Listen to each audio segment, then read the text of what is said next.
Musibah kebakaran kembali terulang di kota Palembang.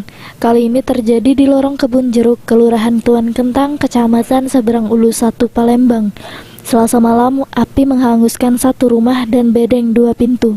Rasa kemanusiaan pun mengetuk hati dan memanggil Sekda Sumsel Haji Nasrun Umar untuk melakukan bakti sosial di wilayah kebakaran tersebut secara pribadinya. Terlihat rombongan Sekda Sumsel Haji Nasrun Umar melihat kondisi kebakaran yang telah menyisakan puing-puing rumah dan bedeng, di mana Sekda Sumsel Haji Nasrun Umar pun memberikan bantuan terhadap korban kebakaran. Menurut salah satu korban kebakaran, Effendi hanya dapat mengucapkan terima kasih atas bantuan dari Bapak Haji Nasrun Umar atau yang sering disebut dengan HNU. Karena dari kejadian ini tidak ada lagi harta yang tersisa, hanya baju yang dipakainya sekarang. Kasih. Dan saya tidak bisa ngomong, Pak. Cuma ada pakaian di badan ini. Dengan adanya bantuan dari Bapak itu, meringankan bagi kami, Pak. Ya. Kalau kejadian malam, Pak ya? Iya. Jam berapa tuh, Pak? Jam 7. Jam 7. Jam 7 jam 8 ya. Sekitar itu. Habis galau, Pak? Habis galau cuma ini. Cuma ada baju di badan.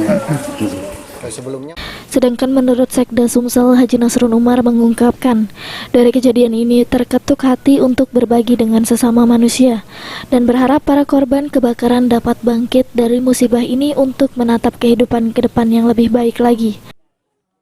Ada orang yang sangat peduli terhadap musibah-musibah seperti ini.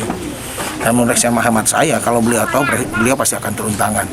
Tapi sebelum beliau sampai ke tangan beliau, saya sebagai salah satu unsur pimpinan provinsi terketuk hati secara pribadi sebagai sesama hamba Allah, bahwa setiap punya musibah, mana cara kita ngeringankannya.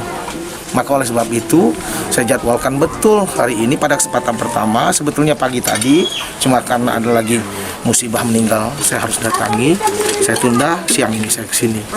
Tidak ada cerita apa-apa kecuali kita berbagi dengan dulur-dulur kita yang ada di sini agar sedikit meringankan. Kalau melihat jumlah yang kita berikan, baik itu sembako maupun sedikit uang, itu hanya meringankan saja. Harapan saya nanti Bapak Ibu ini dengan penuh kesabaran dan penuh keikhlasan bisa menatap kembali kehidupannya yang jauh lebih baik di masa yang akan datang. Dari kejadian kebakaran ini, diharapkan ada pembelajaran untuk warga Palembang agar lebih berhati-hati lagi dan lebih waspada untuk mengecek lagi listrik dan lampunya agar terhindar dari musibah kebakaran. Sri Febriandi, Pal TV.